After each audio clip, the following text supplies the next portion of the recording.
chegou a hora dos fatos da semana.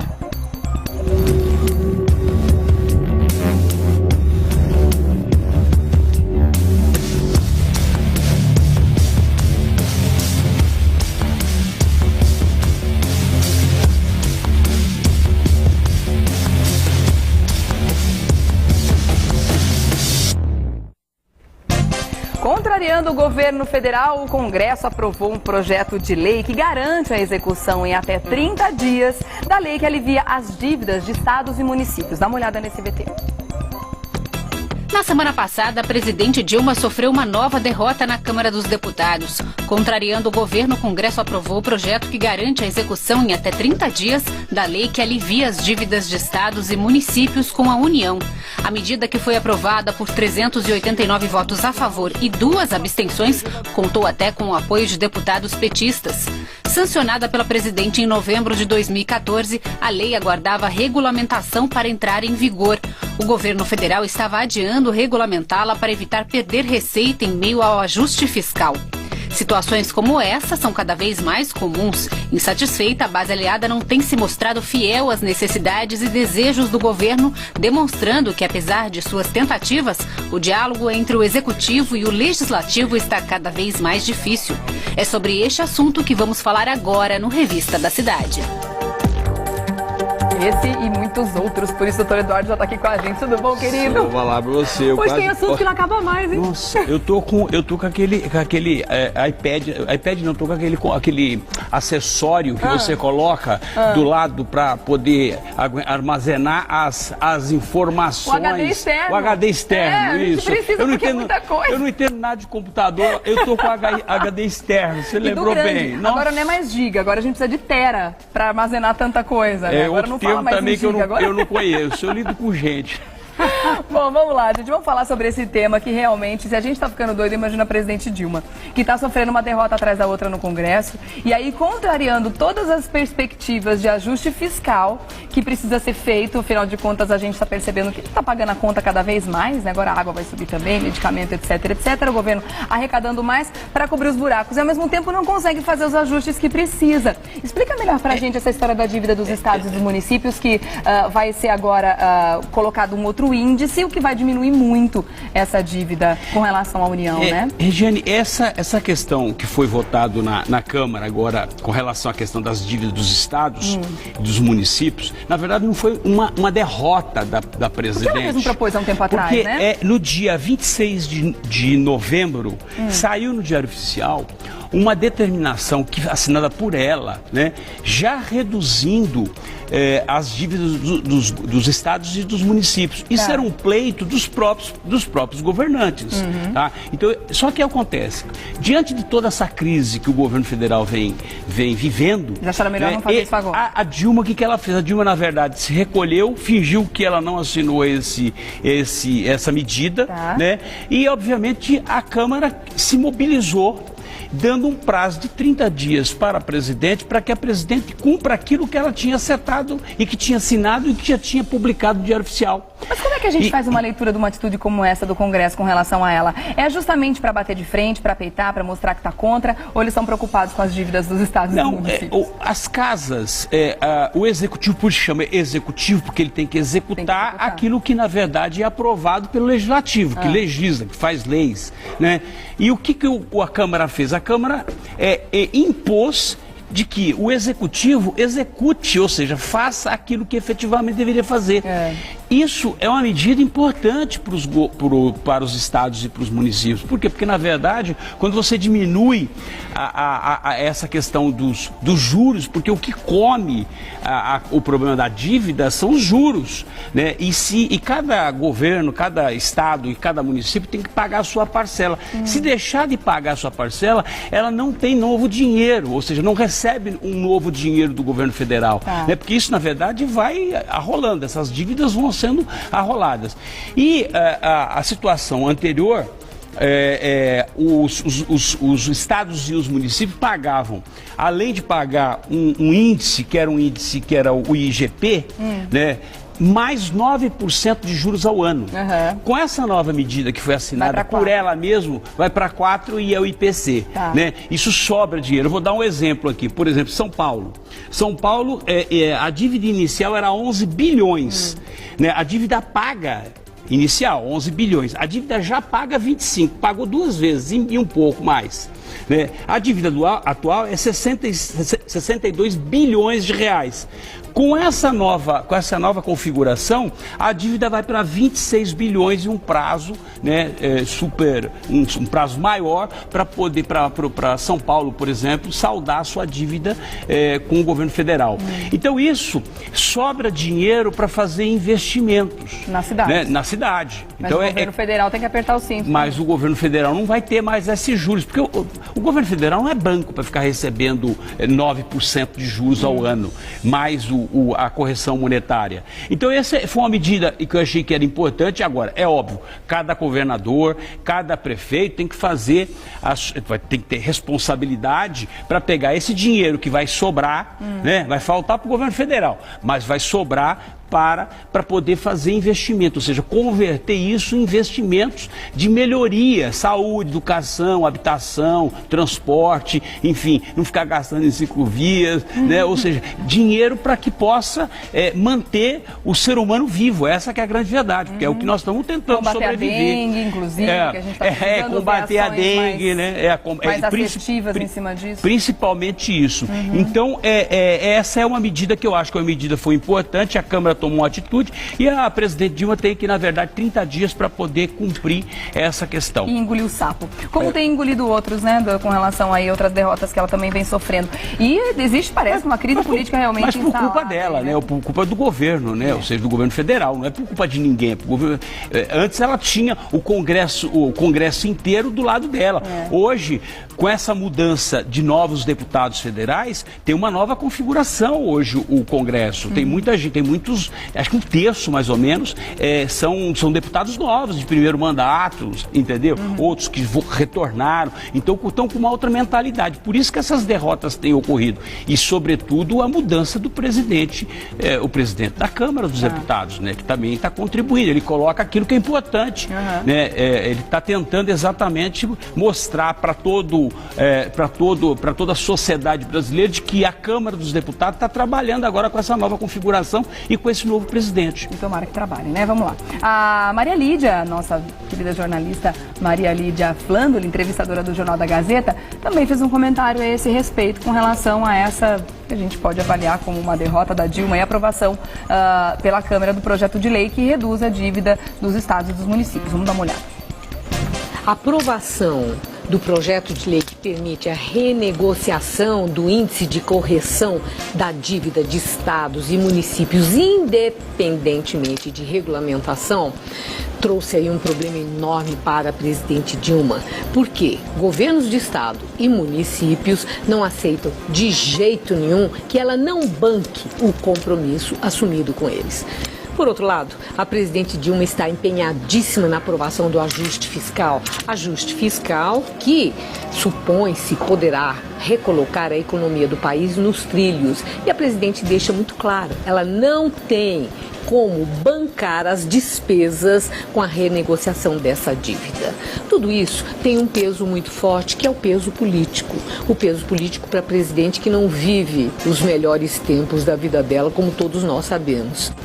Assim, do ponto de vista político, a presidente Dilma tem a cada momento dificuldades a serem enfrentadas, principalmente pelo ânimo demonstrado pelos presidentes da Câmara e do Senado, que são do PMDB. Há até quem diga que ela é refém do PMDB nesse governo, nessa segunda fase, né, do governo dela, no segundo mandato, que começou há tão poucos meses. O certo é que, nesse momento, do ponto de vista político, nós não estamos observando abertura de mente e grandeza política dos partidos do nosso país. Nem os da situação, nem os da oposição, principalmente PT e PSDB, onde tudo fica polarizado na hora H da eleição. Não há uma abertura de mente para um pacto, nesse momento, que favoreça o ajuste das contas, que favoreça a recolocada da economia nos trilhos para que o país possa retomar o seu crescimento. O que está faltando agora, de verdade, é grandeza política. Doutor Eduardo. O que eu penso é o seguinte, eu acho que é um pleito dos governadores e dos prefeitos, é um pleito justo, né? Tinha que ter tomado essa medida antes, porque o governo federal tem mandado muito dinheiro para fora, ou seja, é porto aqui, é usina lá, ou seja, e é óbvio que as pessoas ficam incomodadas, por que investe tanto dinheiro fora, né? E não se investe dinheiro dentro do país, né? Para o bem-estar do brasileiro. Então eu acho que foi uma atitude realmente correta, eu acho que tinha que reduzir mesmo essa dívida dos estados e dos municípios, e espero que isso seja cumprido, porque o governo federal vai ter que ajustar, vai ter que ainda apertar mais ainda. O meu receio é que crie novos impostos para poder pagar essa conta, entendeu? Porque de algum lugar o dinheiro vai sair. Isso não tem a sombra de dúvida. E aí a gente fica pensando também com relação a reajustes de salários, da onde sai esse dinheiro todo também? A gente tá vendo que foi aprovado mais um aumento para os servidores públicos federais, foi aprovado pela Câmara também, reajuste para os diretores da Petrobras, sendo que no momento em que está tendo tanta demissão dentro da Petrobras, como é que a gente consegue avaliar uma situação como essa?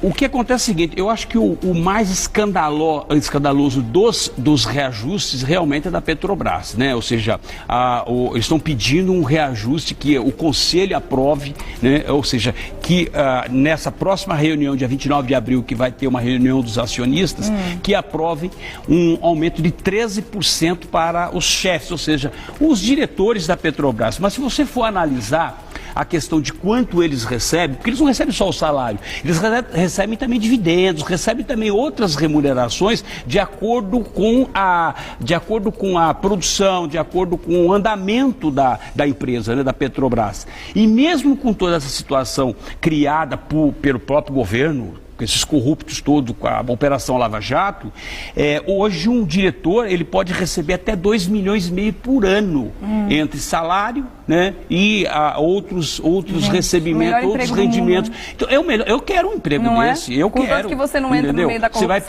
você vai perder um comentarista, porque é óbvio. Então, entre remuneração, mas isso aqui é salário, né? Salário e remuneração. Só de salário iria para 1.600.000. Isso dá, com o 13º, isso dá 124 mil reais por mês. Quem é que ganha num país 124 mil reais por mês? Sim. Então é algo assim absurdo. Ou seja, esse aqui realmente eu acho um dos escândalos que não poderia acontecer agora. Né? Eu acho que o presidente da Petrobras ele tinha que ter a responsabilidade de agora, mais do que nunca, sanear aquilo, ou fechar a torneira do ladrão. Porque você pensa que parou isso? Não, né? Não parou nada. Imagina. Tem gente que, na verdade, continua fazendo a mesma operação. Não pensa você com tem gente que, na verdade, não tem medo da Polícia Federal, não tem medo do Procurador da República e não tem medo do Ministério Público, não tem medo de nada e continua assumindo o risco. Por quê? Ladrão é assim, ladrão ele assalta um banco, ele não foi pego aquela hora, né? E mesmo que ele tenha sido pego, se foi pra rua, ele vai voltar a roubar. Acaba voltando. E eu não duvido que isso esteja acontecendo nesse momento, porque realmente as atenções estão voltadas para outras pessoas, e aí é aquela história, né? Vamos aproveitar que eles estão prestando atenção aqui, vamos fazer isso. Eu vou te dar um exemplo, ou seja, você vê, o governo tem 3 meses, está completando agora 3 meses de uma nova gestão, da segunda gestão. Você vê a quantidade de ministros que já saíram, e o que é muito pior, aqueles que entraram. Porque aqueles que entraram são piores do que os que saíram. Esse que é o problema. O ministro da Educação, que vai tomar posse daqui a alguns dias, ele não entende nada de educação. Foi lá pedir, inclusive, benção lá pro padrinho dele, né? E perguntar como é que ele vai agir, como é que eu faço? Eu estou agora sentado na cadeira. Você lembra o Cid, como é que ele saiu? Ele não era tesoureiro do PT antes? Não, o Edinho, na verdade, que era tesoureiro, assumiu a comunicação. Comunicação. Tá. E tem um outro que eu não me lembro agora o nome, mas vai assumir. Mas não entende nada sobre a questão de educação. Esse é o grande problema. Não entende nada do que vai gerir. Então, o Edinho era tesoureiro, virou ministro das comunicações. limitações. Então, é uma salada, a gente não consegue entender como é que essas nomeações acontecem, né? E outro, o ex-presidente, o Eduardo, o ex-presidente da Câmara da gestão anterior, também foi nomeado também como ministro, né? E que tinha também, parece, com envolvimento com alguns escândalos, estavam só esperando ver se ele ia passar em branco com relação a essa questão da Lava Jato, para poder assumir o ministério. Então, o problema é esse, sai um ruim e entra um pior. Mas dá para entender por que isso acontece? Num país onde que tem uma mentalidade, onde um ex-presidente acredita que não é importante estudar, que bate no peito para falar que era um semi-analfabeto, chegou à presidência da República, a gente entende que realmente não precisa se especializar naquilo para gerir uma pasta, para fazer a coisa funcionar. Pronto, falei. Dá vontade de falar isso aí. Foi ele que foi o próximo ministro da Educação que foi consultar o Lula. Falou, como é que eu faço? E agora? Eu tenho que ensinar. Como é que eu faço? Ai, socorro! Para tudo, não quero descer. Deus do céu. Agora, falando ainda sobre essa questão da falta de dinheiro, que a gente está por aqui, a gente fica imaginando como é que vai fazer para manter essas relações de amizade, como eles estão querendo manter. Tem um outro assunto que eu queria que você comentasse, que é uma reforma e uma doação de uma usina que vai ser feita agora, inclusive adaptada para gás natural, que é um gás abundante na Bolívia, e a gente vai dar de presente essa usina completamente reformada a um custo de 60 milhões de reais para eles, sendo que aqui no Brasil a gente está vivendo um momento de racionamento de tudo praticamente. A gente vai viver uma crise energética grande daqui a pouco, tá para estourar. E como é que a gente faz um presente desse? Na verdade, essa é uma usina que ela não está funcionando atualmente, precisa ser revitalizada, precisa ser modernizada, precisa ser, enfim, atualizada. E esses 60 milhões que você está se referindo é o que vai se gastar com a reforma. Então, vai se reformar. Fora que ela já custa, né? Ela já custa, claro. Ela já tem um preço, é óbvio. Então ela vai ser reformada e aí ela vai ser doada. Que é patrimônio nosso. Nosso, lógico. Até então seria vendida para a Bolívia. Só que no decorrer aí do assunto, na discussão do assunto, a Dilma resolveu doar, né, um patrimônio da União, né, essa usina térmica, porque essa usina térmica, ela custa muito dinheiro para fazer funcionar. Tá. Porque ela é muito cara. 60 milhões. Não, 60 milhões é o que vai para reformar. Para fazer ela funcionar de novo. E tem uma justificativa. E a justificativa foi o seguinte: você lembra daquele embaixador, senador da Bolívia, o Roger Pinto Molina, que na verdade fugiu da embaixada do Brasil na Bolívia, ajudado por um diplomata, o Eduardo Saboia? Lembro. Então, a justificativa é mais ou menos essa. Com essa fuga, houve aí uma questão diplomática, ficou balanceada, então a Dilma achou por bem, vamos dar um presente para voltar, né, as relações voltarem ao normal. Então a justificativa é essa, ou seja, porque o diplomata ajudou o senador a fugir da embaixada brasileira para o Brasil, né? Então vamos dar um patrimônio nacional que a custo só de reforma 60 milhões. Então por aí você vê. Agora eu pergunto para você, a gente está em condições de dar um presente desse tamanho? Primeiro que nós não temos condições de dar absolutamente nada, nós precisamos receber. E segundo, você acha que o governador e o prefeito têm ou não direito de reclamar em relação à dívida dos municípios e dos estados? Claro. Então esse é o problema. Ou seja, nós damos aquilo que nós não podemos dar. Né? Então esse eu acho que é um problema. E a justificativa da doação, né? Ela é muito frágil, exatamente ela essa. É uma coisa pequena. Podia, sabe fazer o quê? Podia aqui, por exemplo, dar para a iniciativa privada, vender para a iniciativa privada para poder fazer uma adaptação, porque essa usina térmica ela pode ser transformada numa usina que pode funcionar, por exemplo, com gás. E você sabe que a Bolívia... é o que estão fazendo para a Bolívia funcionar. A Bolívia, por exemplo, é um dos maiores fornecedores de gás, a Rússia e a Bolívia. Então, isso poderia ser feito, ou seja, faz um leilão, passa para a iniciativa privada obviamente vai fazer as atualizações, o governo recebe algum dinheiro, não tem que desembolsar os 60 milhões e obviamente e aí seja legal com a Bolívia comprando o gás deles, por exemplo. Óbvio, então essa é a saída, mas não. Mas é claro que vai sempre pelo lado mais difícil. Agora vamos falar de uma outra coisa. Ou mais fácil, né? difícil pra gente mesmo. Pra gente fica cada vez mais difícil. Pra nós de engolir, né? Doutor Eduardo, eu queria que o senhor comentasse também a questão do efeito tiririca, que finalmente foi extinto, né? Uma coisa positiva, pelo menos. Na verdade, se fala muito da reforma política, né? Da reforma política, mas não se faz a reforma política. Então, o que se fez agora, recentemente, o Senado fez, foi uma emenda, ou seja, vamos tentar aqui fazer uma emenda, mas sem uma reforma política. E aí tem a proibição, né? A proibição, ou pelo menos não permitir, de que esses partidos que estão aí, nós temos 30 e poucos partidos, alguns ainda para serem aprovados, para poder se fundir e aumentar o poder de fogo dentro da Câmara, porque essa é a grande jogada, esse é o grande truque da história. Eu crio um partido, foi o que o Kassab fez, criou um partido, né? Ou seja, e vários deputados, vários políticos aderiram a esse partido.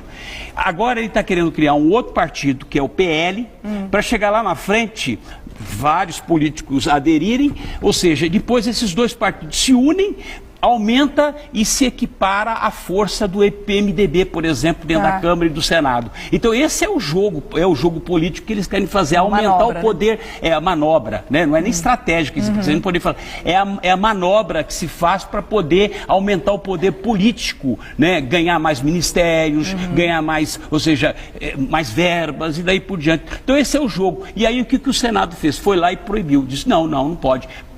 Partidos que não têm pelo menos 5 anos de existência não podem ser fundidos. Né? Então essa é a história. Agora, o pior foi o seguinte, que foi sancionada com 2 vetos que não tem nada a ver, ou seja, a presidente já assinou, já sancionou, já está valendo essa questão, só que o PL, a Constituição do PL foi protocolizada no Tribunal Regional Eleitoral Superior, né, para criação um dia antes da presidente Dilma sancionar. E é aí que todo mundo está reclamando. Por quê? Porque o PL pode entrar na justiça e dizer o seguinte, essa lei vale a partir daquele dia e não anterior. Não, então esse é outro truque que aconteceu, entendeu? Então essa é a historinha, rapidamente, para tentar que as pessoas compreendam direito a conversa. Tá certo. Teriam outros assuntos para a gente falar aqui sobre o aumento das diárias de viagem para os tribunais também agora, mas vamos deixar para as próximas semanas, porque infelizmente o nosso tempo acabou. Na terça-feira que vem. Essa terça agora que você não vem? A próxima? Não, a próxima ainda próxima aqui. Tá por aqui, só tá bom. Só na outra. Na outra, que a gente vai sentir sua falta, tá bom. Aí você vai sentir minha falta. Mas a gente sente falta e mata a saudade pelo Facebook também. Uma semaninha só. Rapidinho, né? Tá bom. Ó, contatos através do Face você pode fazer, facebook.com/500 melhores júris. Tem um outro também, então, né? pode acessar Eduardo César Leite que vai me encontrar, porque às vezes esse endereço é muito difícil de você encontrar acessar. Ali, né? Eduardo então, César Leite. Só César procurar, com S, né? Com S. Tá, C-I-S. Maravilha. Querido, obrigada. Obrigado, viu? Ótima semana pra você. Obrigada mais uma vez pelo nosso bate-papo. A gente sempre aprende muito. Aliás, doutor Eduardo, muita gente escreve pra gente, manda mensagem, e-mail, no Twitter, que reconhece a sua participação aqui como um grande aprendizado. Senta na frente da televisão para entender de fato o que está acontecendo com o nosso país. Obrigada pela participação mais uma vez.